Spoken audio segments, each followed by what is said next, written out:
Les rencontres, elles sont organisées par Hugues Bernard et le cercle Raymond Badiou. On avait déjà fait des rencontres l'année dernière au Théâtre du Grand Rond autour de l'Ukraine. Un texte de « Mauvaise route » de Natalka Vorojbit.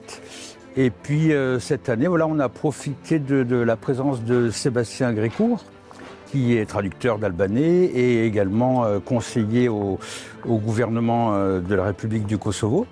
Donc pour faire une lecture d'une pièce. Il y a une des pièces qui va être lue à Lyon au TNP Villeurbanne le 31 mai. Donc on a pris l'autre pièce, Le Retour de Karl May, pour faire une lecture ce soir. Voilà, c'est un texte. Autant le projet rentre que vraiment un pamphlet très rentre dedans. Voilà, le Retour de Karl May, il y a beaucoup plus de jeux. Voilà, donc ça sera plus ludique. Il y a des artistes qui disent qu'ils ne font pas de politique. Moi, je dis qu'il n'y a pas de... Enfin, au moins pour le théâtre, il n'y a pas de théâtre sans politique. Voilà, ça n'existe pas. Faire du théâtre sans politique, c'est déjà faire une forme de politique. Et effectivement, après, il y a des artistes qui sont plus engagés vers la basse-cour et d'autres plus vers la vie active, la vie réelle. Donc pour le Kosovo, pour Yeton Neziray, qui est maintenant le principal auteur des Balkans, puisqu'elle a eu ses pièces jouées au Piccolo à Milan, à la Volksbühne à Berlin, à la Mama à New York, à Sens Interdit à Lyon, au Vidi Lausanne.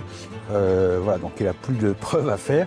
Et lui, effectivement, est très engagé pour la construction européenne. C'est très important pour nous d'être présents ici régulièrement, de partager voilà, toutes ces écritures de l'Est de l'Europe, voilà, qui sont très largement méconnues et très largement ignorées voilà, par les institutions. Je citais récemment la maison Antoine Vitesse, voilà, qui refuse obstinément de traduire des pièces de Yeton Neziray, qui a traduit peut-être 5 ou 6 pièces albanaises et 200 pièces anglaises, 200 pièces allemandes.